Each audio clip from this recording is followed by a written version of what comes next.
Hey, good morning. Good morning. Good morning. How's everybody doing? Think I'll kick this off a couple minutes early. Appreciate everyone hanging out. Share it out. Tell all your friends. Live stream. And I did see someone say, "Do we talk about gaming on here?" Absolutely, we talk about gaming on here. That is the majority of what we will talk about. But I also talk some pop culture stuff and other things as well. But I appreciate everyone hanging out and spending your Sunday morning or Sunday afternoon, depending on where you are in the world, here with me. Let me put this on the Twitter and say this here and hit tweet. All right. All right, cool. And yeah, 2 minutes early. But yeah, I appreciate everyone hanging out. We already have an episode of Gamertag Radio out. Danny went and read some listener feedback voicemails. I popped on for a daily conversation. And if you hear my audio issues, because I'm talking on my AirPods, I think I figured out what the issue is. I think one of my AirPods, the microphone isn't working that great anymore. So I'm going to have to dedicate it to just one AirPod mic or get new AirPods, which I really don't want to do right now. And what is Caleb asking me? Am I under NDA for that Ubisoft BR? What do you mean? Hyperscape? No, I'm not under NDA. I mean, it's out now. The information's all out. We talked about it on two episodes ago, I think. But I played it. I mean, it's good. It's good. It's it's a lot like Apex Legends, like I said on the podcast when we talked about it. It's fun. I mean, if you're into Battle Royale, I think you'll really be into Hyperscape. It's a lot of fun. Definitely a lot of fun. It's of course, everyone's going to try and get on the Battle Royale train. So, yeah, I mean, it's going to be a competitor to Apex. It's going to be a competitor to Fortnite, PUBG, all that. Obviously, Call of Duty Warzone as well. See what I'm just looking at questions, and this is pretty much a free form live stream this morning. I appreciate everyone hanging out. We can talk about any and everything. I have a couple things I want to talk about at the top. I'll wait till it's officially 7 o'clock here in less than 15 seconds. But one thing I want to talk about at the top, and then we'll just go from there. I mean, be very interactive. Ask any questions.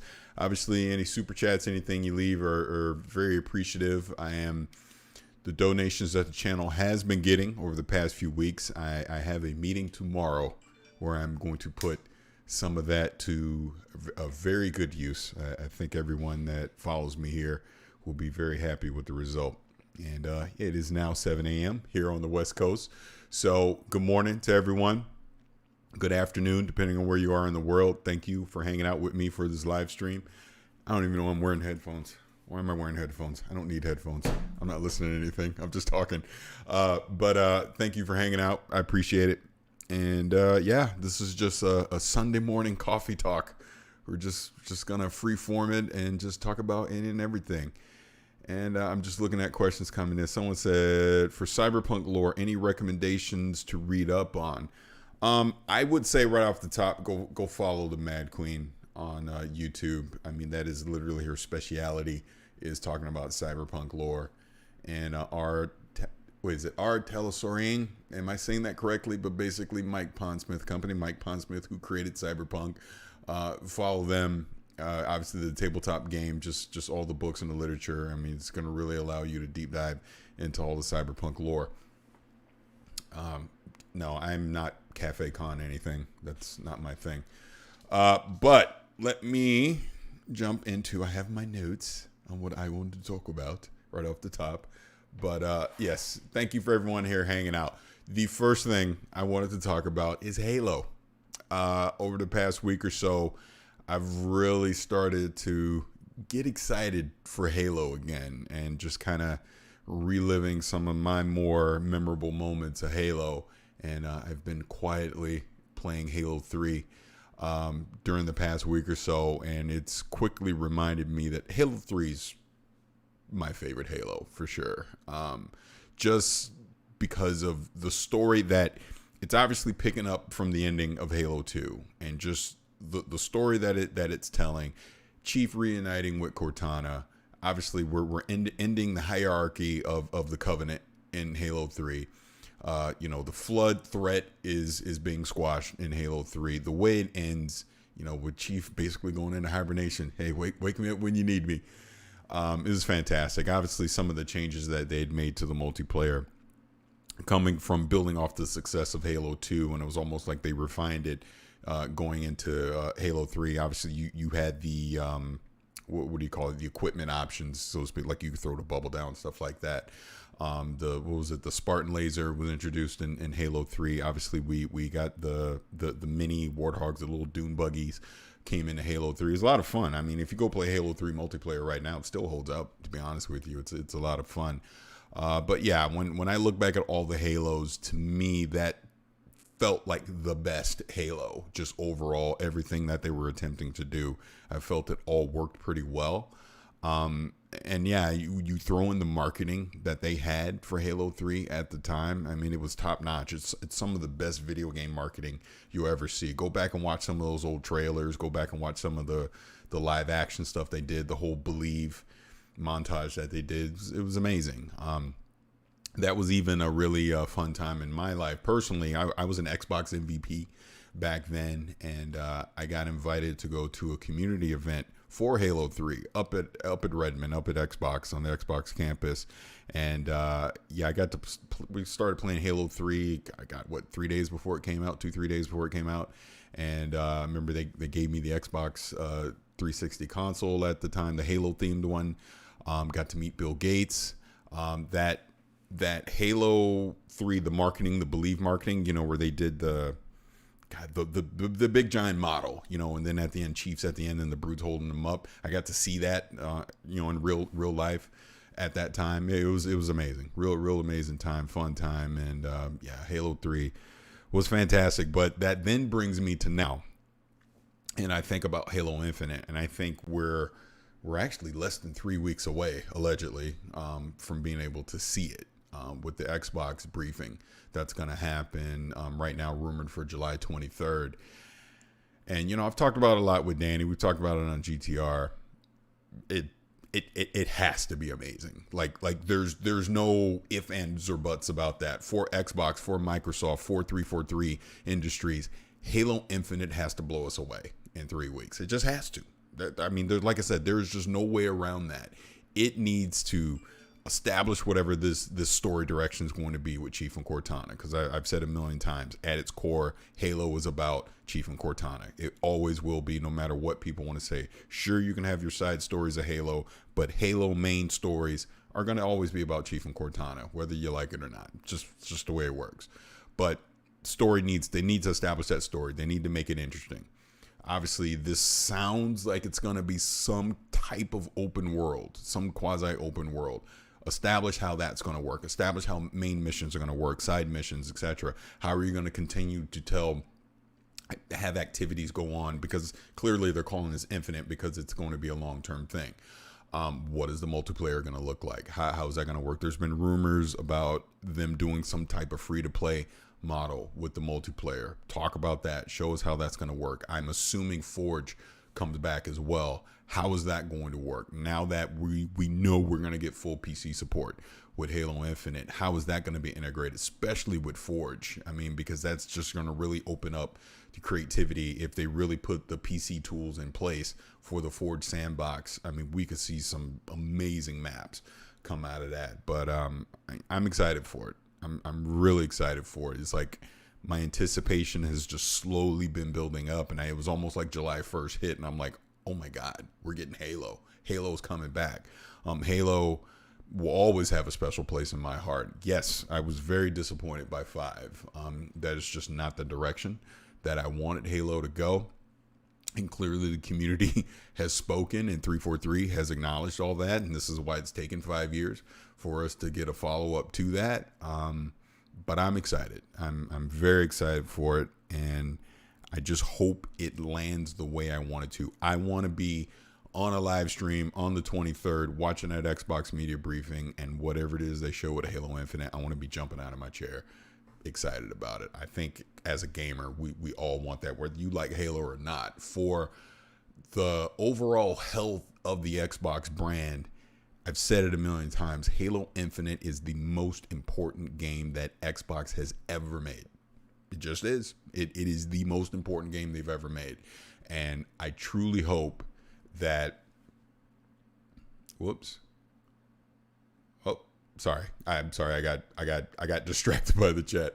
But it is the most important game they've ever made. It has to hit. It has to hit hard. It has to wow all of us, because it is literally going to be the kickoff and the catalyst for whatever Xbox is going to be in the next generation. I mean, not only does it have to reestablish the Halo franchise, it also has to set up the services that they have. Obviously, Xbox Play Anywhere, Game Pass, Project X Cloud. It has to also be a quote unquote hardware seller as well, to get people to want to go pick up a Series X/S Lockhart, whatever the heck that's going to be. So all of that starts with Halo Infinite. I mean, if Halo Infinite winds up being a failure, that does not promote confidence for whatever the rest of the gaming lineup is going to be for Xbox, because part of what Halo Infinite is, it is the kickoff to Xbox taking their exclusive gaming lineup seriously. It is them showing that they're putting AAA and quadruple A quality into their first party lineup. That's what it's all about. And someone's asked me how old I am. I keep getting distracted by the chat. I am 46 years old, if you're asking how old I am. Yes, I am an old man. But yeah, that's Halo. So another thing I want to talk about, just sticking with Xbox, is Lockhart. We've obviously seen a lot of rumors come out about Lockhart in the past week or so, and the one that excites me the most is the fact that it is allegedly going to have the same exact CPU in Lockhart that is going to be in the Series X. It's just obviously going to be a downclocked version of it. But the point that I was making to Danny is, if the CPU is the same, if the SSD is the same, CPU's downclock, whatever the GPU is going to be, basically it's virtually the same sock, but it's just downclock GPU, CPU. Yeah, it's going to be less RAM in it, but that SSD is the same. That means the architecture across the board is the same. It means when developers are making games for Xbox, they can start at the high end of the Series X, and then you're basically just downscaling for Series S. What this means in simple terms is, you make the Series X games for 4K, 60 frames, whatever they want to call it. They can have the fast load times, all that stuff. You can make games built around that architecture. This also means for Lockhart, you're basically making the same exact game. You're just downscaling the resolution to 1080p. You do 1080p, you do 60 frames. It has the fast load times, the ray tracing, the whole thing. So if they're able to do that, and then they're also able to market it correctly, that Series X is for your high-end gamer that loves to play games in 4K. Series X is your budget option, all digital, that plays games in the same games in 1080p. If they're able to do that and market it correctly, I have absolutely no problem with Lockhart. I think it's fine. But the messaging, when they show it potentially in August, it sounds like now, that messaging has to be crystal clear. They have to be crystal clear on what Lockhart is going to be. They have to be crystal clear on what Series X is going to be. They obviously have to say the price of both. My guess at this point, I've said for the longest, I see Series X being $500. I see Lockhart Series S being probably $299, could even be $250. I think if they really want to penetrate the lower end consumer market, $250 flies off the shelves. Honestly, Lockhart would sell more than Series X. Realistically, Series X is going to be regulated to hardcore gamers like us, that, you know, we want the biggest and the best of our hardware, of our gaming consoles, right? But Series S is going to be targeted at people that don't care about 4K, and parents that ain't trying to spend $500 at Christmas, especially in the current state of the world. So I think there's a golden opportunity for Xbox when it comes to that, to be able, if they can pull this off, if it lands as rumored. If basically, again, as an example, if Halo Infinite looks and plays the same on Series X as it does on S. The only difference is one's at 4K and one's at 1080p. I think that could work. I really do. Now, I'm going to go into something that might upset a few people, ruffle a couple feathers, but PlayStation 5 more specifically. Why am I getting a PlayStation 5 in 2020? I mean, it's a question. It's a question I'm asking myself. It's a question I would throw out to everyone that is watching this right now. Why are you getting a PlayStation 5 in 2020? Are you getting it for Miles Morales? Because outside of Miles Morales, why? That would be my question. I mean, we'll see what the pricing of it's going to be. Is it going to be $500? Is it going to be $399? They're all digital, whatever. I don't know. But I'm not seeing games at launch of the PlayStation 5 that I care about. And that's just a question everyone has to ask themselves. I'm not telling you what to do. I'm just asking the question. But I can tell you, for me, Miles Morales is not enough of an incentive for me to want to go pick up a PlayStation 5 at launch. I just don't see it. I don't see a reason why. Now, if Ratchet and Clank was at launch, if Horizon 2 was at launch, okay, now we can talk. Now I see a reason to go pick up a PlayStation 5, because I can tell you right now, look, I full disclosure, I'm playing Ghost of Tsushima right now. I've already talked about that. My impressions will be out soon. But, you know, when you look at a game like Ghost of Tsushima, you look at a game like The Last of Us 2, obviously Days Gone, Uncharted 4, God of War, the original Spider-Man. These are all PlayStation 4 games. And that's the best games you can play on a PlayStation platform in the near term. I'm not seeing it on the PlayStation 5 at launch. Again, Miles Morales is a glorified Uncharted Lost Legacy in reality.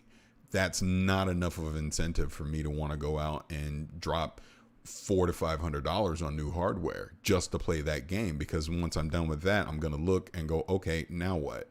Sure, you can argue, you know, there's going to be backwards compatibility. Maybe there'll be some enhancements to like a Last of Us 2, something like that on the PlayStation 5. But is that really enough, again, for me to want to go pick up a PlayStation 5? Because I can tell you right now, if you play The Last of Us 2, it looks phenomenal. If you play God of War, it looks phenomenal, and that's on a PS4 Pro. So, again, I don't see a reason to go run out and go get new hardware. And on the flip side, that goes for Xbox as well, because they've made it crystal clear all their games at launch are going to be playable on Xbox One, and obviously you can play them on PC as well. So, it comes down to consumer choice. Is there enough incentive for you to want to go run out in day one? I'm going to argue PlayStation 5, no. I actually would say Xbox, you know, yes, if they can show you the visual fidelity of these new games that are coming at launch actually matter. And this is not a console war. This is not a bias. This is just me as a consumer trying to figure out where am I going to spend my money. I got a super chat, so let me scroll back up to that. Gadget, thank you for the super chat. And he's talking about Lockhart. $250 would be a steal and a great entry point to get those into a service like Game Pass, which is where they'll make that money. Yeah, and Game Pass is the other big Trojan horse here for Xbox going to this next gen, especially now that we've seen NBA 2K21 is going to be $70 for the next gen. And then I think it's like the Mamba pack or whatever the heck they call it. There's like $100 version as well, which begs the question, are next gen games going to have a price increase? Are we going to see $70 become the standard? Talked about this with Danny already on GTR, but if that's the case, that just brings even more value to Game Pass, because now I'm more inclined to want to subscribe to a service like Game Pass or EA's Origin Premier or Uplay Plus, stuff like that, where I know for a set amount of money every year, I'm going to get access to multiple games versus having to piecemeal it. And now I'm spending $70, $100 on each game that I want to play. And what if they're not good? What if I feel like I've wasted my money? So these are the kind of questions as we go into the next gen, we're going to have to start asking ourselves. And I think the subscription model just makes a lot of sense. It does. And we're seeing what the value of Game Pass already is. We already know that if you have Game Pass this holiday, you already own Halo Infinite. You already own whatever the Forza game's gonna be. You already own Flight Simulator. You already own the back catalog of games that are already a part of Game Pass. You own those. Those are already, in your arsenal, in your library to play. And, then you obviously see some third-party titles come as well, like Red Dead Redemption 2 right now is a part of Game Pass. You own that. You get to play that now. So, again, we get to July. It's going to be real interesting to see, what new announcements they potentially are going to have. And then maybe this also incentivizes PlayStation to really beef up PlayStation Now. I don't think they will. I think their model is different than what Xbox is doing, but that possibility is there, especially if prices of games are going up. And we already know from an indie standpoint, indie developers are very happy with Game Pass because they're making more money now than they ever have. And it's more of an incentive for Xbox to do a subscription service because, again, they don't care what hardware you're on. Xbox One, Series X, PC, Project X Cloud, ColecoVision, they don't care. They just care that you're a subscriber because that is guaranteed every month that you're invested into their ecosystem and you're spending your money in their ecosystem versus going somewhere else. So again, it's going to be very fascinating to see. And I've really been ignoring questions, and I apologize. I know I'm scrolling back up because I know there was a bunch. Tyke is saying a lot of people just play indie games. Why not get a new box for better visuals? And yeah, that comes down to individual choice. If you care about that, there's a lot of people that still have original PlayStation 4 and the original microwave Xbox One, and they play all their games on that. Think about it. Cyberpunk 2077 will be playable on that microwave Xbox One. It's probably going to be not be a great gaming experience. The frame rate is probably going to be all over the map. No way it's going to be stable, and the visuals are going to be muddy. But the game is playable, and for some people, that's enough. That's all they care about.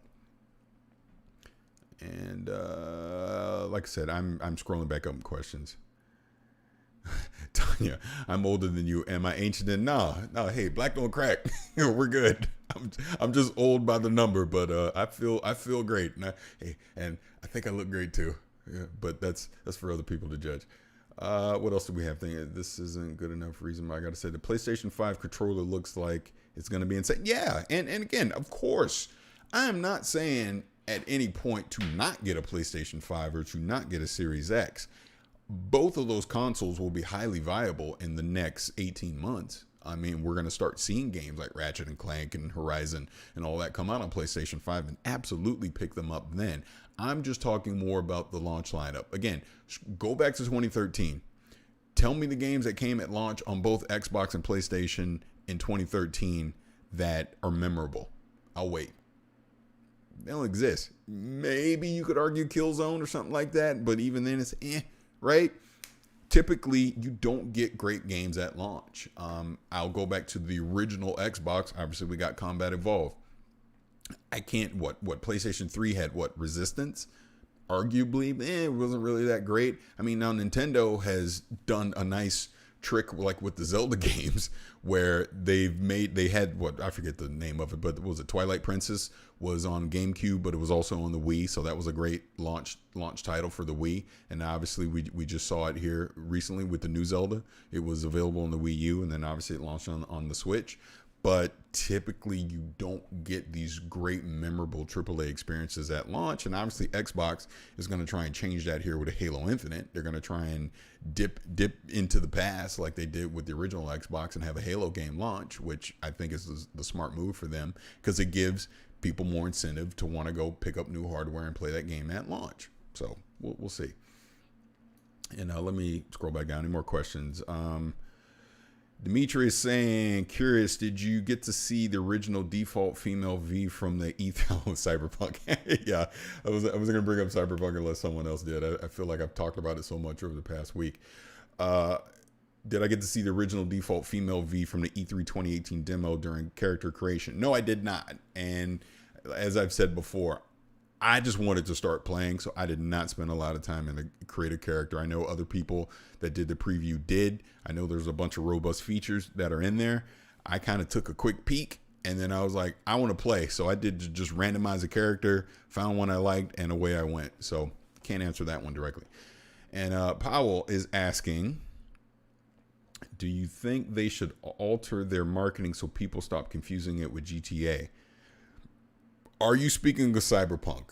Maybe you're speaking of Cyberpunk. I'm going to assume you're speaking of Cyberpunk. It's why I said, look, shameless plug. It's why I said on IGN during Night City Wire, and why I've said since, this is not Grand Theft Auto. This is an RPG. It's not Destiny. It's not Call of Duty. And I really do think CD Projekt Red needs to get out in front of that and really start promoting the RPG aspects of Cyberpunk, because it's not Grand Theft Auto. Trust me when I tell you that. It's not. When you're playing it, of course, there's going to be some nods to Grand Theft Auto. It has the wanted system.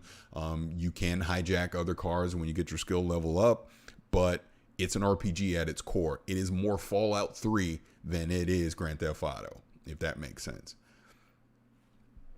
And if you're asking me questions, at me in a Parasite Way highlights it so I can see it, because there's a ton in the chat here. Appreciate that. Or obviously you can leave me a super chat, which helps the channel. Let's see. Did you hear about the removal of third-person view in cutscenes? Again, I'm assuming you're talking about Cyberpunk. Yes, that's actually been known since 2018, I want to say. That's been a known thing for a while, and I know there was outrage at the time. But I'll say it again, man. When you're playing, you're not worrying about that. You don't care. You really don't care. You're just like, I am playing Cyberpunk. I am in Night City, and it feels very immersive in first-person view. So I understand the decision to do it. And look, I'm not going to sit here and defend it, outright. I understand why people would want, because you spend all this time creating your V. You want to see your V. I did see my V a few times in a mirror while I played, but it wasn't something I was actively thinking about. And of course, it's the first time I'm playing Cyberpunk. Am I still saying that after 100 hours? I don't know. But I know in my initial, 4-hour playthrough, no, it was fine. I wasn't too concerned over it. And Cajun Geek's telling me good morning to you, Cajun Geek. And let's see, in Cyberpunk, do you know if there are any head face customization like hats, mask? I want to say you can wear hats, and I feel like I don't quote me on that. I feel like I want to say yes to that, but I'm not 100% sure. And Andrew saying, do we get the same Last of Us 2 level of drama hate from people as Cyberpunk when it releases? Yes, because we will always have people complain. And Cyberpunk is a very mature game that makes no apologies for what it is. So I guarantee you there will be things in that game that people get outraged about. And I'm looking, I have like two different chat screens going, and I look at this one and I just see Danny Pena with angry emojis. Be angry. Sean is asking my favorite question in the world. RTX 3080 Ti, that Asus card leaked this week. So it's starting to look real. It's starting to look real that we are getting a 3080 Ti. And if the specs are correct, that it's going to be at a minimum a 40% increase over the current 2080 Ti. Day one for me. I tell you that now. Couple in better ray tracing performance, 40% performance increase. I'm in. So who wants to buy my 2080 Ti? Because it's going to be for sale pretty damn soon. I tell you that right now. But yeah, I'm absolutely planning on picking up a 3080 Ti. Clearly, I mean, Cyberpunk is going to be my main motivation for that, because I want to be able to play that with ray tracing on. Obviously, DLSS 2.0 is a part of it. I know DirectX 12 only we found out for Cyberpunk as well. But yeah, 3080 Ti, I'm in. Clearly, a game like Halo Infinite, being able to play that on this 3080 Ti, 4K, 60 plus frames, I'm in, totally in. Cannot wait until that gets announced, which I would assume is probably going to be in August, and then we would expect to see the cards start coming out in September. It'll be interesting to see what the pricing on those are going to be. Even the 3080 itself looks like it's going to be a beast and a definite performance increase over the 2080 Ti. Sounds like these 3070 cards are basically going to be 2080 Ti's with better ray tracing performance. So there's going to be a nice balance across the board for PC enthusiasts when these new cards come out. And then obviously AMD with Big Navi is going to happen as well. I can tell you right now, I'm going to stick with NVIDIA. I'm not going to go Big Navi, but even that performance wise, I believe it's the 6900 XT rumored.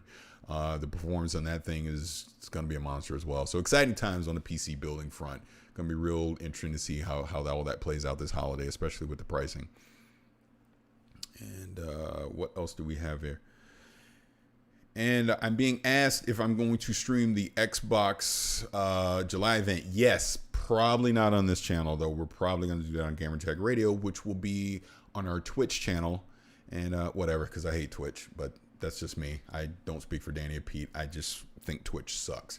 But that's another conversation for another day, because they allow too much racism, sexism, and harassment on that platform, and they only care about their money. They don't care about actually doing the right thing.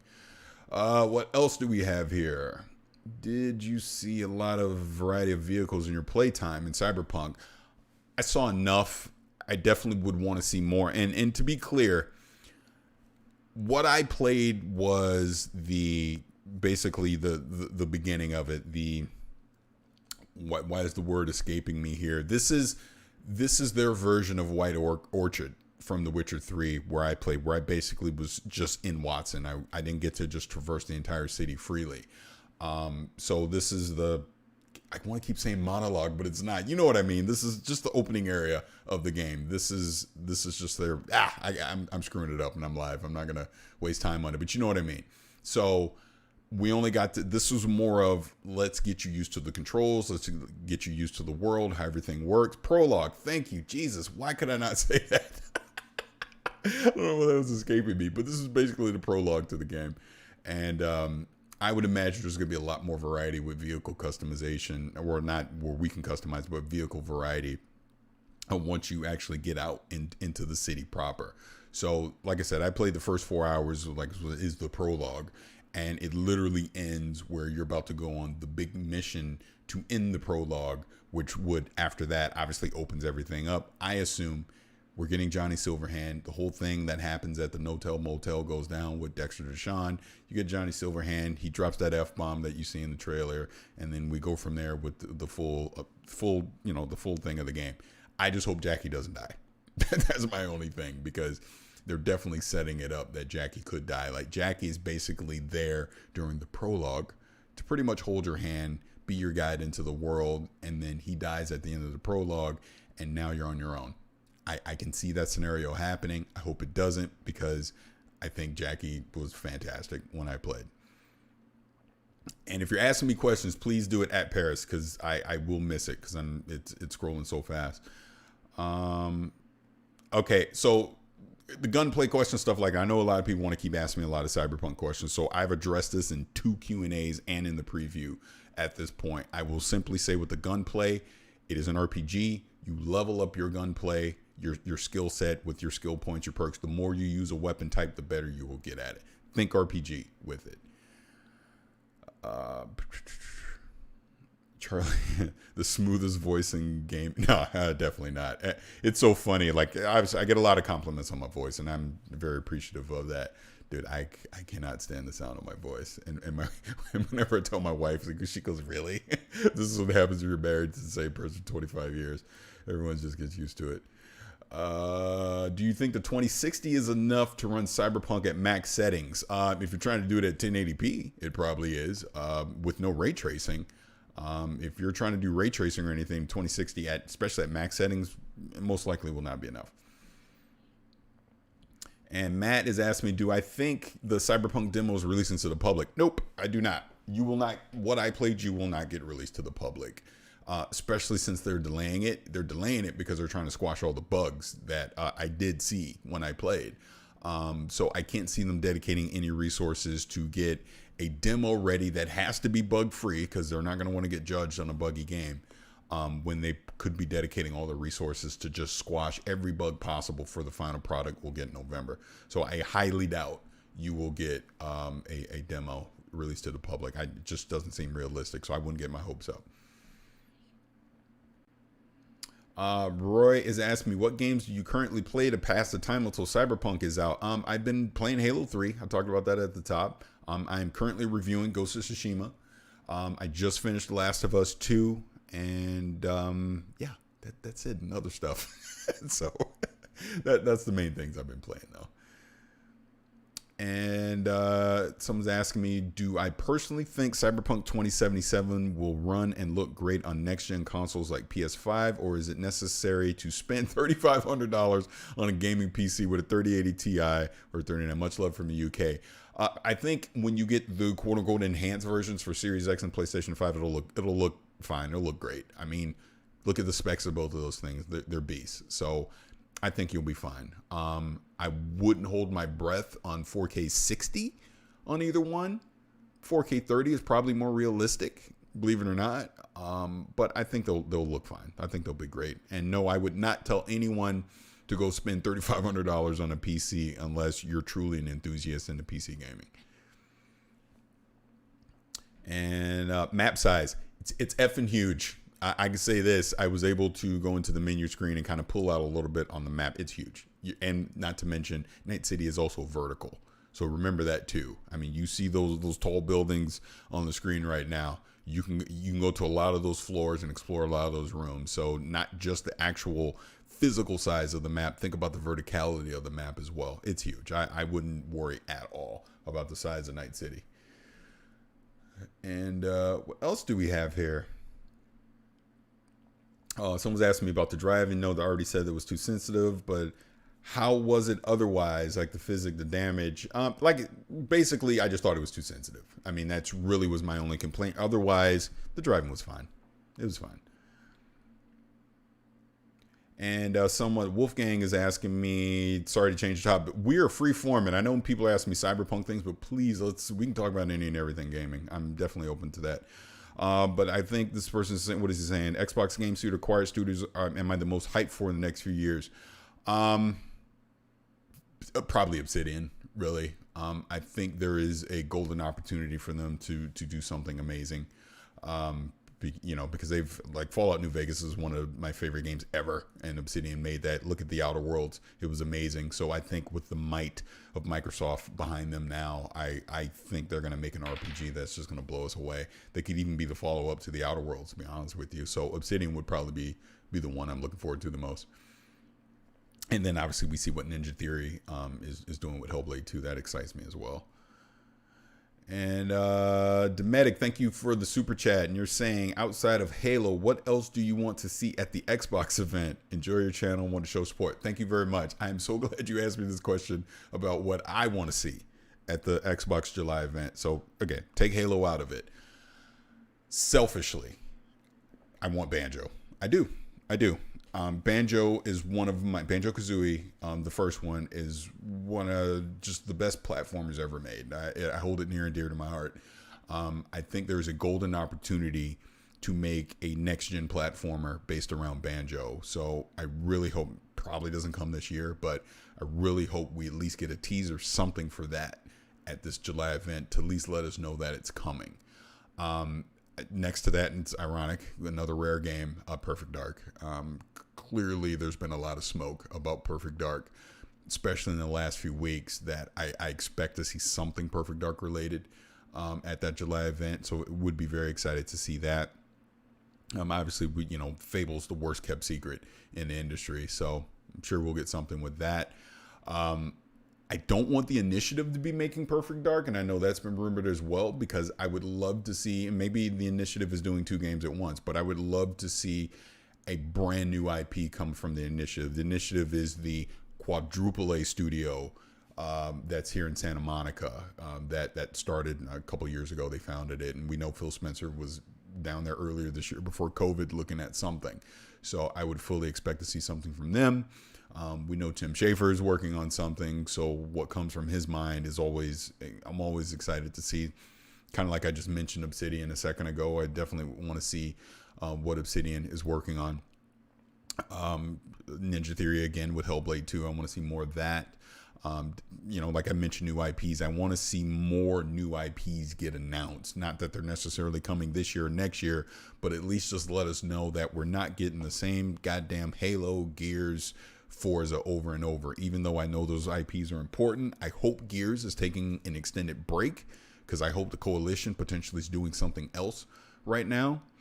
But yeah, that would be the main thing. I think another thing I would think, just outside of the game on the services side, And this may not happen in July, this might be August, but we actually get a quote unquote release date for Project X Cloud. We also get Project X Cloud coming to Windows 10, so you can play it through the browser as well. I'd like to see that. Clearly, I'm combining July and August together. A price on both Series X and Series S with Lockhart, because we know that's coming at this point. And I think something like Danny and I were talking about, we get it earlier than November. Ryan McCaffrey brought up a good point to me on Twitter when we were talking about this, that, you know, these games typically come in hot. We know COVID is a thing, so there's no way these games have stayed 100% on schedule. So as an example, if Halo isn't ready in October, then you don't launch the Series X in October. You launch the Series X when Halo is ready. So at a minimum, Halo launches with the Series X. So whenever that is ready, I think that hardware drops then. But I would love to see them put it out earlier than November, as an example. So that would be probably my main things I would like to see from the July event. You know, just show, like, 15 studios, show me everything that they're working on, whether it's coming in the next year or two or not. Just let us know that it's being worked on, that these things are coming. Build excitement, that we can start getting some confidence back in Microsoft Game Studios, or whatever the heck it's called, right? So that's what I want to see. And of course, I know you said outside of Halo, but I'm going to throw Halo into this. Halo Infinite needs to be amazing. I want Halo Infinite to absolutely blow me away. And some more questions here. Mario is saying, in 2020, why are console wars still a thing? And I'll just leave it right there. It's still a thing because people need to justify their purchases, unfortunately. And I do think there's a lot of online trolling when it comes to that. I'm a fan of the better thing than you are. And then, you know, it's that whole thing. And the sad part is it's a lot of adults that are doing this. These are not children or teenagers. These are grown men that are my age that are actively on social media arguing about how they spend their money. Because at the end of the day, look, and I'll just be frank, you kiss my ass. I will spend my money on whatever I want to spend it on. I don't care what you buy. I only care what I buy. I only care what I enjoy. And that's just kind of the ridiculous thing about this whole console war thing. I really, this is why I openly mock people on social media when they do this stuff. But let's be adults about it. It's your money. You spend it the way that you want to spend it. You play the games that you want to play with your friends where you want to do it. And that's just literally the bottom line on it. Anyone that argues that is ridiculous. And I'm going to get into Horizon Zero Dawn thing in just a second, but let me answer the super chat. Gabrielle, thank you for the super chat. And he's saying, hi, Paris, your channel is breathtaking. Any speculations about the date of the next episode of Night City Wire? They just said it in a few weeks, so I really don't have any guesses on that, other than I highly doubt they do it the week of the Microsoft event. And I highly doubt they do it the week of the Ubisoft event. So I'm actually pulling up the calendar. So we know Ubisoft is on the 12th. So actually, I take that back. We know Ubisoft is on the 12th. I could see it later in that week, like the 16th.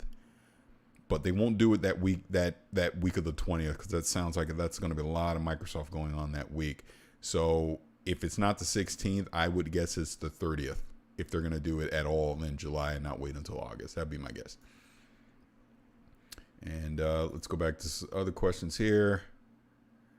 Enough gaming. What anime am I watching? You know what? It's funny. I've really not been watching anything recently. So I will put a pin in that and ask me again next week. I need to start watching some more anime.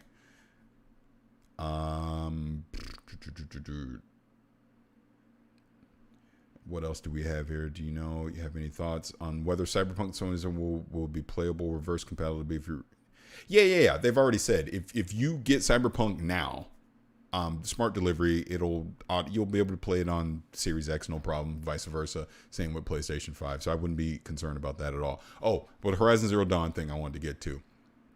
So back in January, I made this funny video where I was mocking people that were getting upset about, because at the time it was rumored, but people getting upset that Horizon Zero Dawn was coming to PC. We obviously know now that is a reality. August 7th, Horizon Zero Dawn is coming to Steam and coming to the Epic Game Store. I'm excited for it. I'll be there day one to get it. I mean, hey, 4K, unlimited frames, ultra wide support. I mean, the dynamic foliage that there's going to be in that game, it looks amazing. Absolutely looks amazing. It looks great on PS4 Pro. So imagine what it's going to look like, being able to play it on the PC with, like I said, I got a 2080 Ti, and we know even bigger and better cards are coming. So super excited to go back and replay that game. And now that Cyberpunk got delayed, it'll definitely be something to replay for a few weeks, during August and September. So, but the whole point I wanted to bring that up is because that, to me, just symbolizes the whole silly console war nonsense. That why do you care if a 3-year-old PlayStation game comes to PC? It doesn't matter. You've already played it. Anyone that wanted to play Horizon Zero Dawn already that owns a PlayStation 4 has played it. By putting it on PC, you are exposing that franchise to an audience that may not have necessarily played it. I've seen so many comments of people that have not played Horizon Zero Dawn. They're excited to go play it on PC. And what this also does is, if they truly fall in love with the game, there is a chance, I'm not saying it's going to happen, but there is a chance that when Horizon 2 drops on PlayStation 5 and it's not available on PC, someone might be so enamored with that game that to say, you know what, F it. I'm picking up a PlayStation 5 and I'm getting Horizon 2 because I want to play it. That's the whole point of PlayStation doing this. No, I am not saying that PlayStation needs to day and date do what Xbox is doing and put their games on PC. But after they've been on their platform for a few years and you've basically exhausted, not using the wrong word, but you've basically exposed it to that user base for an extended period of time, the people that want to play it are going to play it. Now give it to a new audience and expose it to them and let them try it out. That's all. Again, if you're asking me questions, make sure you at me so I can see it, because I see my name in a few different things and I know I'm missing them. And why is there a Paris M in the chat? That's kind of scary. I hope somebody's not trying to impersonate me. Chino Noodle is saying, what sort of consumables are in the game? Grenades, healing item? Yeah, exactly what you said. They're all in the game. All those. I'm blanking on specific names, but yes, there's definitely consumables to heal. There's the stimulus thing that slows down time. Obviously, there are grenade varieties that are in the game as well, but exact names, I don't have any notes in front of me, so I can't answer that. I apologize. And someone's saying, do you know if Cyberpunk 2077 has multiple save files for different playthrough? Yes, because when I died one time, I was actually able to go in and you could see where it was doing. It's exactly like The Witcher. So you have manual saves you can do. You have the auto saves, and you can just pick which one you want to use. So in that sense, yes, you can do that. Mandy is saying, I'll at you, Paris. Fight me to get Viva Pinata. No. How about that, Mandy? No. But actually, I know exactly what you mean. Viva Pinata was just way ahead of its time. I think it would be amazing to have a Viva Pinata type game in the current state of gaming and just the social connection that we all have. I think it would really work a lot. I mean, look at Animal Crossing. Imagine that, but Viva Pinata. So speaking of that, Mandy, would not shock me to see Viva Pinata come back. Would not shock me at all to see that get announced in July. And someone is saying, does Jackie die in one of the trailers? Yes, but we don't know if that's actually going to be canon to the game as well. And this wasn't adding me, but I saw Godfall as a launch game. Godfall looks terrible to me. I'm just being honest. Not a game I have any interest in at all. Not my style. So that would not be an incentive for me to want to go pick up a PlayStation 5 at launch. Oh, and it's on the PC too. So again, would need a PlayStation 5 to play it, even if I did want to do it. And AAA game, and you said you purchased an SMG from a gunsmith. What was the variety of firearms like, or was it like the body mods where you visit different shops for different weapons? Yeah, there was a variety of different weapons there. The SMG was one that I could actually afford, but I saw pistols, I saw rifles, all type of things when I went to that gun shop owner, and this was just in Watson. This was actually very close to once Dexter Deshawn dropped me off. I walked over to like this city center, like it was almost like the circular thing with different shops in there, and I went down and you see the gunsmith, and I went in there and bought that SMG. A lot of Cyberpunk things, and which, by the way, thank you for all the support on the channel the past few weeks. I mean, literally the viewer count on the Cyberpunk videos are tracking to go over 1 million, which is insane. So thank you everyone so much for all that. It always just shocks me that people care what I think. Let's see. And OmniVenom, do you feel that Cyberpunk 2077 is going to be what Skyrim was back in 2011? I think it definitely has an opportunity for that, for sure. I mean, clearly Skyrim was transformative for Bethesda with the Elder Scrolls IP, and I think Cyberpunk has an opportunity to do something similar. Is there a bank system where you can store your items? I want to say you can stash things at your apartment, but I'm not 100% sure on that. So don't quote me on that, but I think you can. Thoughts on Spider-Man Miles Morales? Looks interesting. It's something I'll eventually want to play, but it's not something I need to run out and go play day one. And then I guess this is Cyberpunk as well. Do I think a pure melee build will be viable? Yes. I mean, you can do a solo build and you can spec out specifically to be melee. And obviously you can use the weapons and swords and all that too. So absolutely you can. There's definitely an option to be able to do that. And someone's asked me, do I think a delay is likely? I think it's unlikely at this point. I would be shocked and honestly very disappointed if it got delayed again into 2021.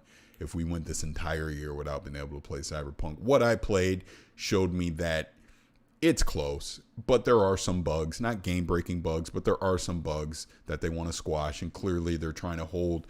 CD Projekt Red is trying to hold up to a high standard of quality, so they don't want to launch this thing hot, and then they're trying to just rush with patches, to squash bugs on the fly. So I understand the 2-month delay, and I do think it'll be the last one.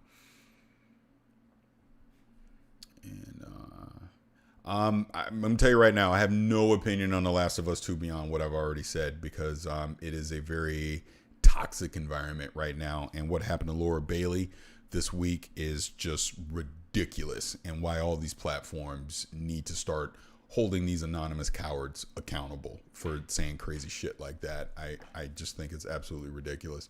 But no, I do not want to get into The Last of Us 2. I honestly want to take a mental break from The Last of Us 2, and it's something I might talk about in the future, but not something I want to talk about right now. Just the environment around it right now is just way too toxic.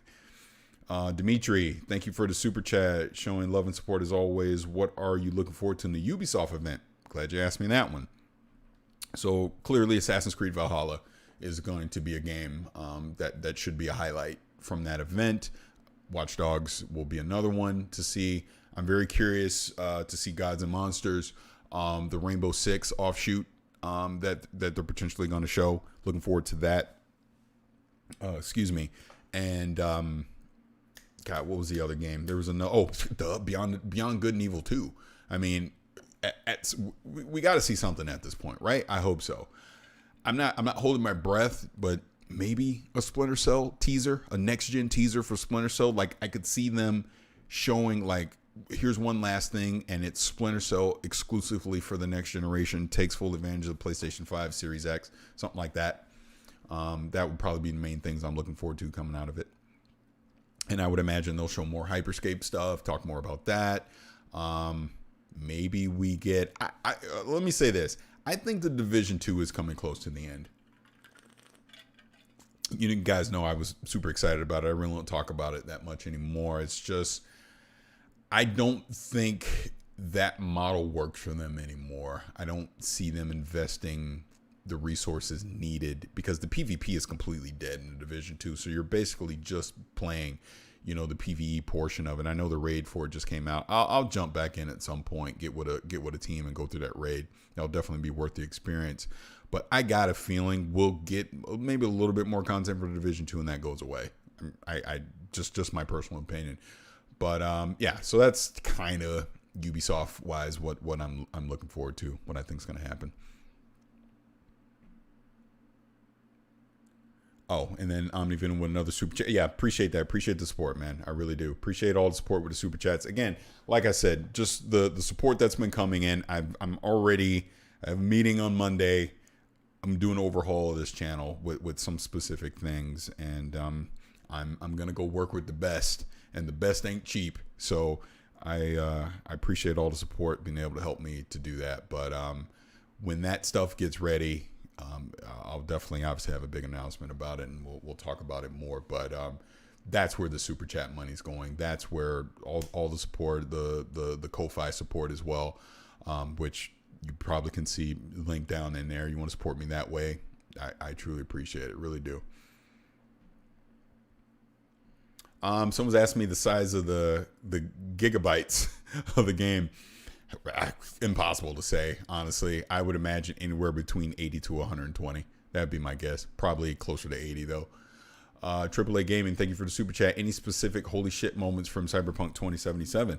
For me, and this is more of a subtle thing, the holy shit moment for me was as a corpo meeting with Meredith and knowing there was a virus on that chip and calling her out on it, and we basically get into a debate over it, and I basically tell her to F off. The deal is off. That just shows you how branching, the different decisions are. Or even when I shoot Royce in the freaking head with the Maelstrom gang, and he never winds up getting in that mech armor, so I never have that mini boss encounter. When I get the flathead, just stuff like that. That would probably be so far. And then obviously, we've seen Brain Dance, and I know that's been a little controversial. Some people like it, some people don't. But I think that's pretty immersive as well when you're actually doing it. I think a lot, just to pause on this, I think a lot of the complaints from Cyberpunk so far have been because you haven't played it. If you play it, you're not having these complaints. I'm telling you now. I've said it before. I'll say it again. You are so immersed in that world and what you're doing, you're not nitpicking. And look, I understand it was first impression. You're super excited to play. Maybe my opinion changes after a few hours. I don't know, but I can tell you first glance, I wasn't complaining about any of this stuff that people are complaining about. I'm just like, shit, I'm playing Cyberpunk. I'm in Night City. The NPC density seemed fine to me. Yeah, the driving wasn't the greatest. The melee combat wasn't the greatest, but everything else was top notch. It was super quality.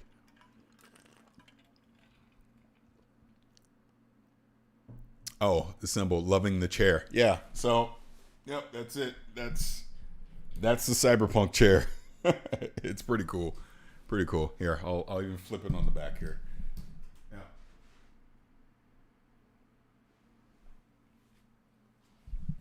So, yeah, it's a pretty dope chair. Thank you to CD Projekt Red and Secret Labs for sending me this. It's super dope. Super dope. And I'm pretty sure it's already sold out now, but I know a few people are able to purchase it. But yeah, if you're into Cyberpunk, into the collectible stuff, absolutely, it'll be worth it. It's super comfy compared to my other gaming chair. It's night and day.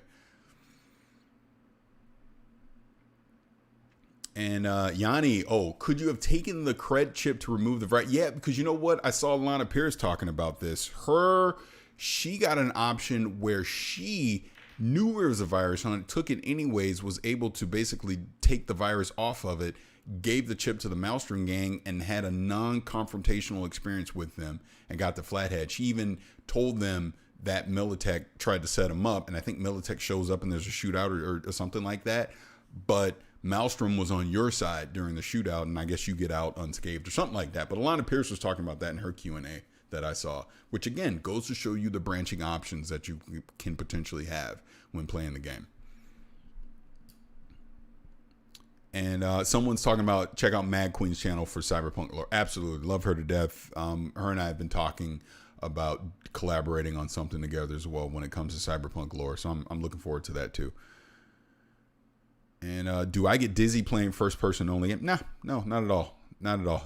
Again, I'm old. I've been playing first person shooters since like GoldenEye and Unreal Tournament back in the day. So no, I'm good with it. Someone's asking, is the chair comfy?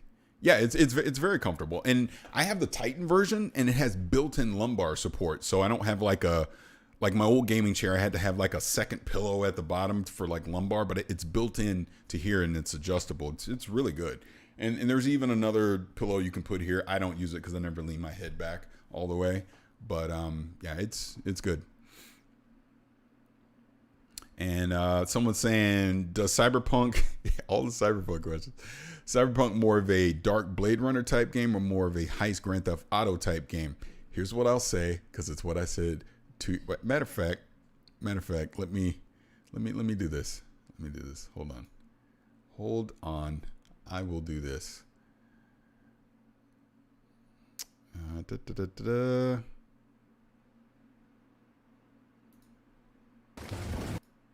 hold on. I will let myself answer this question.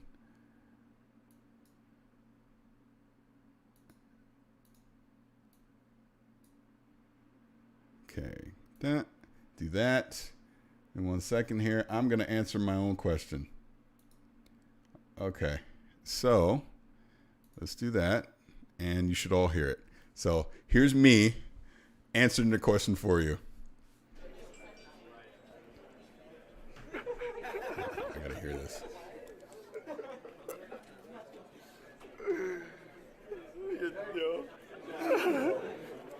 That was literally Blade Runner, Cowboy Bebop, and Ghost in the Shell all just wrapped into one. Oh. That's what that is.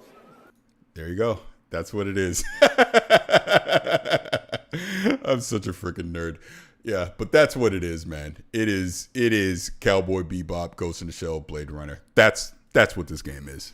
It is. And I will stick with that. Now that I've played it, I can 100% say that. I definitely got all those vibes. And I know people throw in Akira. Of course, it was inspired by Akira as well. But look, unless you're old man like me, you may not have seen Akira. That was like the OG anime from the 80s. And then, from a gaming standpoint, obviously Deus Ex was an inspiration as well. What is AAA saying? What was the UI? Like, UI's been overhauled. You guys will be excited when you actually get to see it in the game. It's a lot different than what you've seen in the past couple year demos.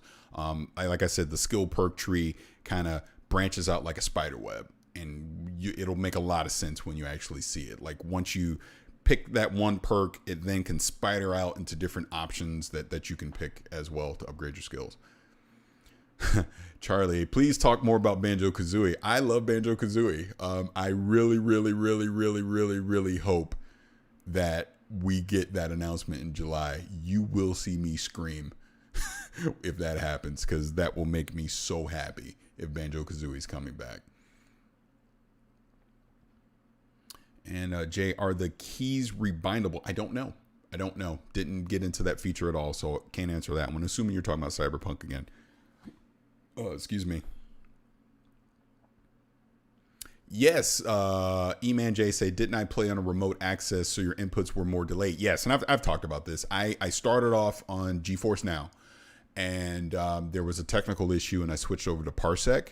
And, I mean, it was very playable fine, but input lag is a thing when you do cloud streaming. So, of course, that's why I say with the driving, I think it is a combination of the input lag and it being overly sensitive. And the dev and I talked about this as I'm playing. So they were already aware of the driving, and that internally they're talking about tweaking it. So there you go on that, if that's what you're referencing. And Johnny, thank you for the super chat. How often will we see our character in the game? That's a very good question. I saw my V, I want to say 2 or 3 times. I know at the very beginning you see V in the mirror. I know there was a second time I saw V in a mirror, and there might have been a third time. But it was never something I was overly concerned about. But I understand, people want to see their creation. I'm pretty sure there'll be a photo mode, etc. But maybe that's not enough. Again, that's if I get a chance to sit down with CD Projekt Red and talk to the devs, that is 100% a question that I plan on asking, because I know it's a concern in the community. So absolutely, I would like to get an official answer to that. And Mariano, thank you for the super chat. Good morning, Paris. Loving all the deserved success, man. Sorry if asked already. Think there will be a Halo multiplayer hashtag Banjo for life. Yeah, we should get that trending. Yeah, Danny and I talked about this on GTR. I do think we get a Halo multi, because they've already confirmed they're going to have Halo Infinite flights. So it would not shock me in July, Bonnie Ross on that stage, Phil, whoever announces, maybe not the day of the event, but maybe like a week later. They have, matter of fact, I pulled up on the calendar because it made a lot of sense. So the event's on the 23rd, right? Again, rumored. What if on July 30th, 31st, they do a weekend Halo Infinite flight beta for Game Pass subscribers? So that gives people a week.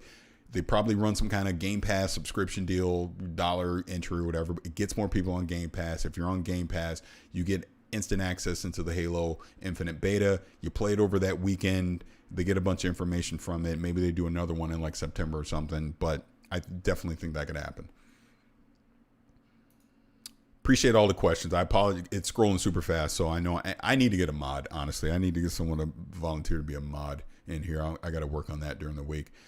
Trying to get some, I know a lot of people are asking the same question. I'm trying to get some different ones in here. Okay. Oh, he's talking about a subscriber count. Yeah. Again, I'm very appreciative of all the people that have been subscribing to the channel. And, it's like I've said, I'm very appreciative of it. And I hope I earn your sub with content as we move forward. Again, let me say this real quick. So here's the 3 games, Inglourious Bastard reference if you don't get it, but here's the 3 games that I plan to build this channel around. Obviously Cyberpunk is going to be my main focus, as the previews continue to come out, and then November. Halo is going to be another one for sure. I want to put my faith in the Halo Infinite, that it's going to be a title worth investing into and playing. And then Destiny. Destiny is going to be the other one. I've not forgotten about Destiny. Trust me, when Beyond Light drops, I plan to be playing a lot and talking a lot about that as well. But those will be the 3 main games that I plan to build around. I'll be doing reviews and other stuff on here as well. Like I said before, I'm in progress right now in Ghost of Tsushima, so look for that when that's up in July. And there will be other games here or there that I'll definitely talk about and cover. There'll be other pop culture stuff that I'll probably want to talk about on here as well. I really need to revisit my love for The Matrix, because speaking of pop culture, because the more I've thought about it, The Matrix might be my favorite movie of all time for various reasons. It was transformative. It transformed cinema to where we are today. There's so much that movie did for movies moving forward. The way the MCU looks now, as an example, is because of The Matrix, right? Just that world and lore of The Matrix deserves to be explored more. It's probably why we're getting The Matrix 4, and I don't want to derail this. Now we're talking more gaming, but these are the kind of things that I want to talk about on the channel. What do you believe Halo Infinite will have to do to be amazing? Nail that freaking story, man. Nail the story. And obviously, whatever this open world is going to be, make it interesting. Make it something that is very replayable. Make it something that I want to explore. Make the lore of whatever Halo Infinite is going to be something that I want to be interested in, even when I'm not playing the game. And then clearly the multiplayer. The multiplayer has to have long legs.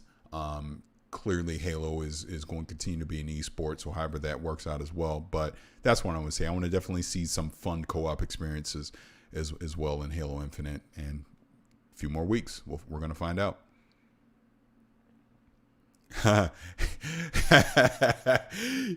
Says coffee yet he sips on water, because I've already had like 2 cups of coffee. I was like, I can just keep drinking coffee the whole time. Plus I'm sitting here yapping, it'll get cold, so I figured I'd just drink water while I'm on here.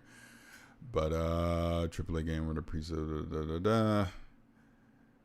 Wait, were there preset difficulty settings at the start of the game, or were there more of a Fallout? You pick your fights, right?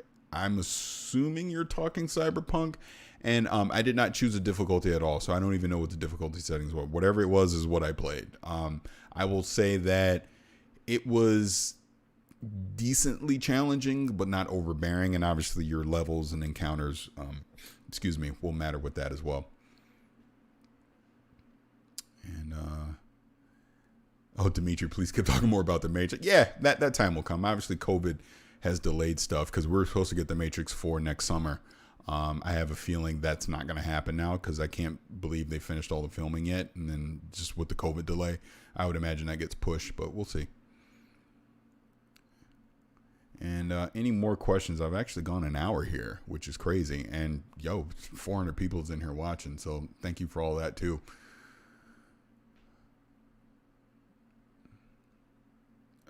Any more questions? Oh, I see Eagles fan is talking about Netflix Cowboy Bebop. Yeah, I'm very excited to see what that's going to wind up looking like. And I will be judging that very harshly, because Cowboy Bebop is something I hold very near and dear to my heart. Is there an area in the game that looks like your current background? Yes. This background, I seen it. I saw it. I saw this in the game. You can absolutely see this in the game. This is real in the game. Wasn't at night, but at night I fully imagine this is exactly how it'll look. Look, trust me, we're fine. There's going to be no complaints about Night City. I'm telling you now, you will not be complaining in Night City. When I came out of Arasaka Tower at night in the flying vehicle, and I'm going through Japantown, I'm going to Lizzie's bar, just seeing the cityscape that way, top freaking notch. Nothing to worry about. Trust me. What is he saying? Paris, will it, again, this must be Cyberpunk. You're saying Cyberpunk. Will it look good on Xbox One X? Got the Cyberpunk edition and now regretting it with the recent delay. Don't know. We've not seen the console version of this is all. I would say this. I think on PS4 Pro and Xbox One X, the game will look fine. It'll probably be, it'll probably do some checkerboard rendering 4K, 30 frames per second, medium to high settings potentially. Obviously no ray tracing or anything like that. Is it going to look as good as on PC? Of course not. No.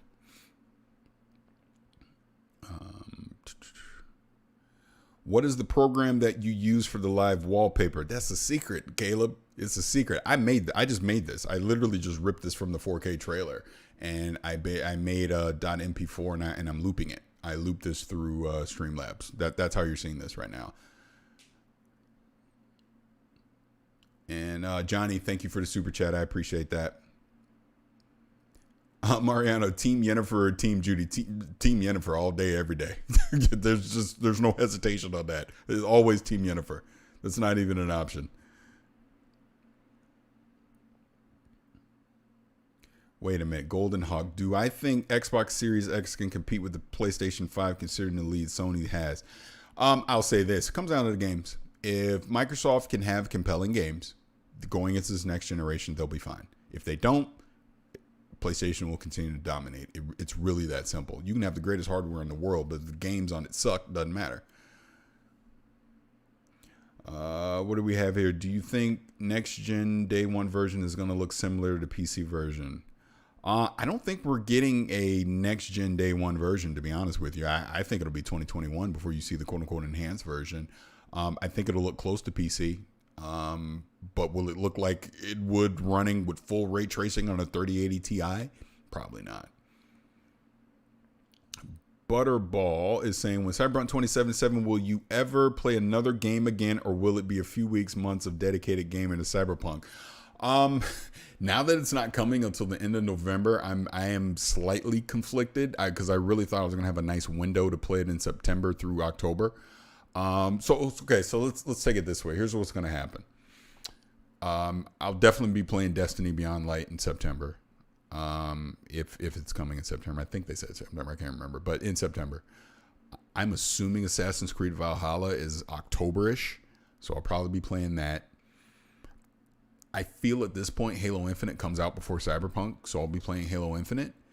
And then obviously when Cyberpunk drops in November, I'm just dedicating a few weeks to that specifically, and then we'll just go from there on what games have caught my interest and what I'm enjoying. I'm assuming Flight Simulator is going to be out around that time as well. So there's going to be a bunch of options, but for sure there's probably a good 2 to 3 week window that all I'm playing is Cyberpunk. So, and I'm getting more super chats here. I don't want to miss that. And Midnight, thank you for the super chat. Voice for Radio, love your coverage. Best channel worth. Way more subscribers. Terrible. Oh, I have 12K? I didn't even know I had 12K. Well, good. That's good to know. Thank you. Hey, here's the thing with the channel. I'm not going to worry myself over my subscriber count. I'm just going to focus on making good content. Obviously CD Projekt Red showed enough faith in me to allow me to be one of the few people in the world to play the game early. And, the numbers have shown that people obviously want to see that content. And that's just what I'm going to worry about. The subscribers will come. I've really only taken this channel seriously since this year. So they'll come. The numbers will grow. I'm not going to concern myself over it. Just put my head down. Just put in the work. And, if it's good, people will stick around. If it's not, they won't. I mean, there's over 400 people here right now. So I'm doing something right, I guess. And what time is it? I'm going to go about another 5 or 10 minutes here. I've already been over an hour, and I got to go to the gym. Let's see. What are we saying here? Where you saw the 6-month montage of V and Jackie, was it from V? No, I didn't see it. The dev told me they're going to put it in, but I did not see it. And I said in the preview 6 years because what the dev told me, and that's what I wrote in my notes. I pinged him a few days back and clarified because I saw people were saying 6 months. He was like, yeah, he misspoke or whatever, or I just wrote it down wrong. But it is 6 months, not 6 years. But that video is something they're going to insert that isn't in the build that I played. And someone asked me about were there unlimited save. It's very similar to Witcher 3. So it's pretty much the same way the save system worked in Witcher 3. And Alex, damn, just got here. Thanks for all the news. No, thank you. Thank you for being here. If you're a sub, thank you for that. Again, what did I all say? Smash that like button. Smash the like button. Ring the bell. Subscribe and do all that stuff. I appreciate all that. Really do. Tybers asked me, are the mods for the guns in Cyberpunk similar to Warframe? I don't know. I only know that there are mods, but I didn't actually get to apply one or use one, so I don't know how they work in the game yet. But when I went in the menu inventory system and you're looking at the weapons, you can see like the SMG had 2 mod slots on it. So, but and again, similar to Witcher 3, because even your clothing can potentially have mod slots on it as well. And Twister, Wild Paris Live, Hi Paris, wave back. How you doing? And Solo Morning, do you think we'll be playing Cyberpunk 2077 for 10?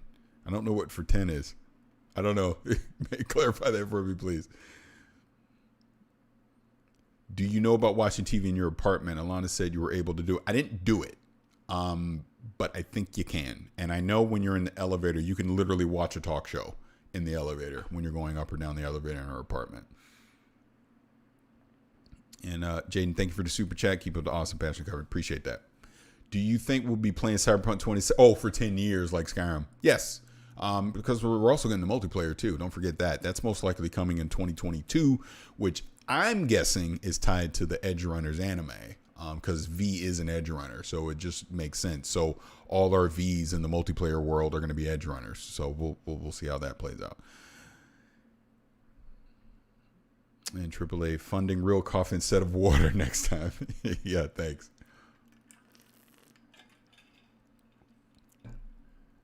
No, I didn't run into any sex scenes when I played, and I didn't do any romance options. The only thing I know is that Judy can potentially be a romance option, and from what I understand, Meredith as well could be a romance option from what I played. I don't know about Evelyn, but maybe she could be as well. I don't know.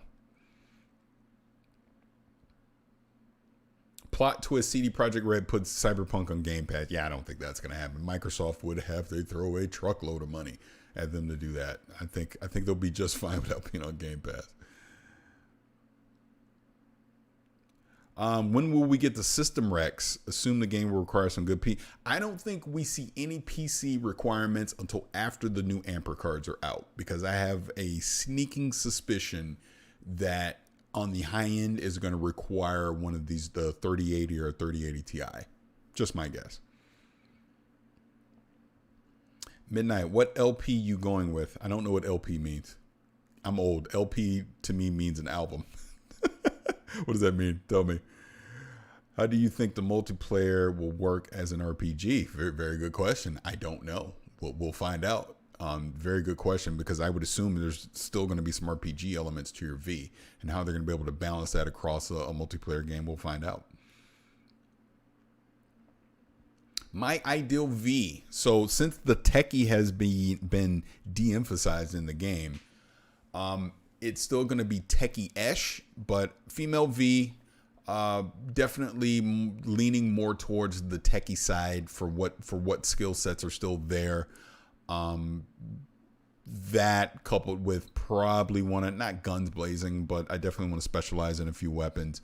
But I don't want to be like a pure net runner, but obviously I want to be able to do some hacking abilities as well. So that's kind of how I'm going to try and lean my perks and upgrade my skills as I play through the first time. Oh, and I'm going to be a corpo first time as well, even though I'm planning to do every life path. And Midnight, yeah, so LP is life path. Yeah, I'm going to be a corpo the first time. But I'll play through the Nomad and Street Kid, on separate playthroughs as well. Which, interesting thought I do have. For sure, I'm gonna play Cyberpunk on the PC. That's gonna be my main playthrough for sure. But since I know that, I don't have the Cyberpunk Xbox One X yet, but it's en route. I know it's coming. So since I have a digital version of Cyberpunk on Xbox, I might do an Xbox playthrough as well, just for shits and giggles, but we'll see. The subway system. So I talked about this before. There won't be we won't be able to ride the subway as was originally hoped. Basically, the subway system will just be a fast travel point in the game. They confirmed that, I think, earlier this week or last week. And what made me choose Corpo? This is where you dive into the lore of Cyberpunk. It was actually reading up more on the lore of Cyberpunk, and I want to thank our Telesaurian Games, because they hooked me up with so much of the Cyberpunk lore that's something I've been reading on my own the past year or so. I'm just fascinated by like Arasaka, just from that standpoint, just the corporate standpoint. Arasaka, Kung Tao, Militech, of that name. Trauma Team is another one that fascinates me as well. So I kind of wanted to take it from that point of view, and it's already paid off just from playing the prologue, being able to see some of the corporal options. It's like I have that experience. So like Meredith couldn't trick me because I know the corporal tricks, as an example. So that's why I want to play it that way first, and then I'll go back and do Street Kid and Nomad.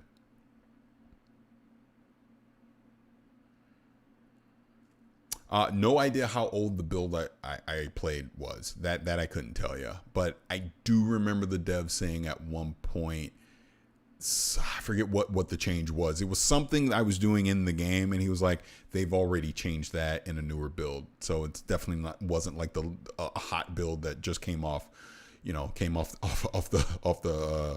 press line or whatever. It was an older build. I just don't know how old it was.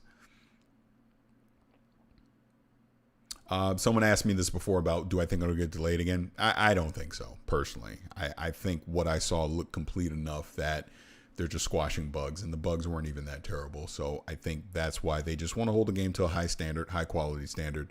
So they delayed it a couple months. So our first impressions of it is a good one. And they're not just scrambling to squash bugs in real time.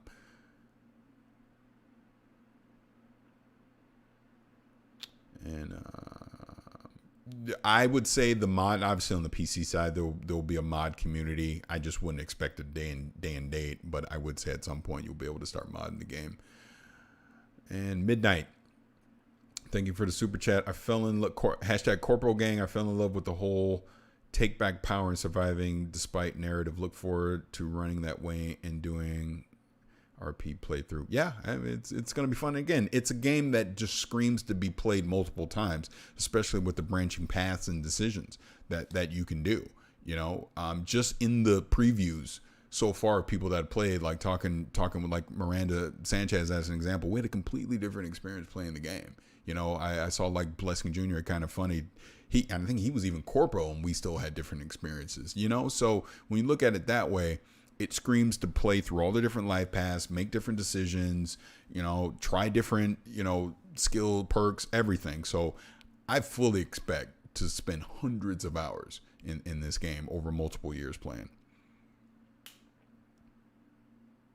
What was my favorite reveal so far in Cyberpunk? You said yours was the Voodoo Boys in Pacifica. That is to go beyond the wall. It would have been the Voodoo Boys, but it was basically going into the web. And everything that'll come with that, with Netwatch and all that. That's just a whole aspect of the game we've barely scratched the surface on, so it'll be very interesting to see that. Paris rocks. Thank you for that. What else do we have? Do you get a garage with your apartment? Don't know. That I don't know how they're going to handle. Like, your Quadra is just like Roach. That's something that you can call to you at any time, no matter where you are in the world. But as far as being able to collect other cars, I don't know. And if you can, being able to store them, I don't know. So I don't want to specifically comment on that. Benny is asking me, will you stream your playthrough when the game comes out? I'm planning on it. I'm definitely planning on it. I'm planning on it for sure to do some streams and do playthroughs of it. So yeah, when that time comes, we'll for sure be doing that.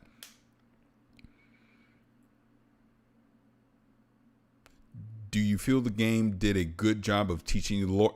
Way too early to know, honestly. Just again, we're just in the prologue of it, so this is just introducing you to the game. It would almost be like asking with The Witcher 3, did White Orchard do a good job of teaching you the Witcher lore? And I would say no to that.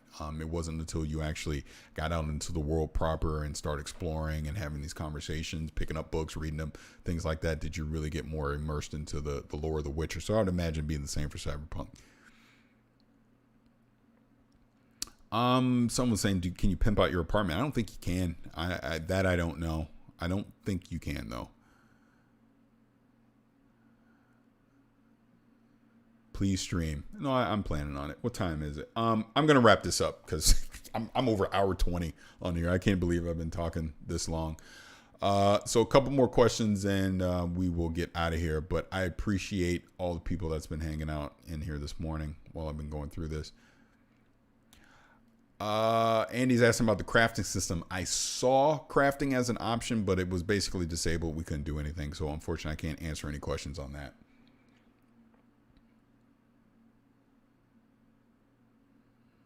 And someone said, as an InfoSec, what's the likelihood of this being a future for tech? It's very possible, to be honest with you. I mean, it isn't going to happen anytime soon. Look, let's get past COVID first before we worry about all that. But definitely from a technology standpoint, it is possible.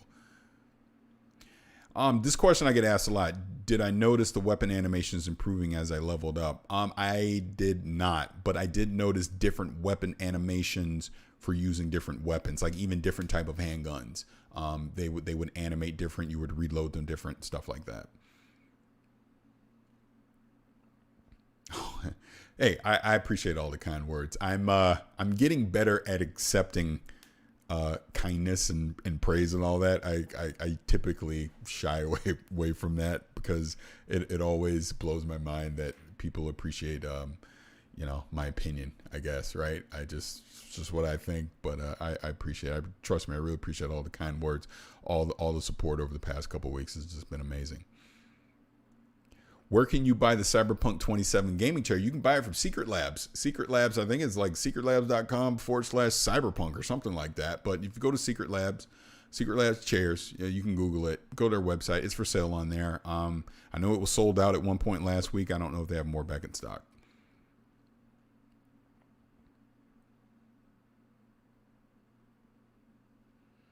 And one more question here, and I will get out of here. So let's just at Paris or Super Chat. Let me know. Let's see. I will give it a minute. But thank you all for hanging out today. This has been a trip, absolute trip. I had no plan jumping on here.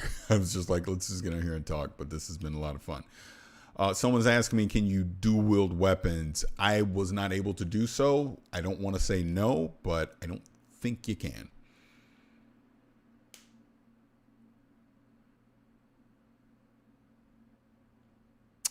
Oh yeah, I would love Arctic to be a mod on here. I'll have to. I definitely need a mod. That one there. Okay, I guess this is the question I'll go out on. Paris, how you wake up so early? LOL. You can thank the United States Navy for that. I get up at 5 a.m. every day, and I probably have for the past 25 years. Just a military habit. It's just my body is just used to it. I always get up super early, no matter if I got something to talk about or not. I like to maximize my day, and you maximize your day and you're most productive by getting up early and not sleeping in all day. So that's why. And okay, so I think I'm gonna go ahead and end this. Sleep. I usually get at least 6 hours of sleep, 6 to 8, just depends. And we'll talk on Discord about it. Yeah, great. So, all right, I'm going to wrap this up. So thank you all for hanging out with me on this fine Sunday morning. here in the United States of America. I hope everyone is staying safe around the globe with COVID and everything. This was fun, being able to hang out on here and talk with you guys. I appreciate all the support. The Xbox event's coming, man. I'm getting excited for Halo. Obviously, I know conversation right now is being dominated by Cyberpunk, but yeah, be excited. That's all I can tell everyone. Be excited. My anticipation for Cyberpunk is as high now as it was 2 years ago when I walked out of that demo.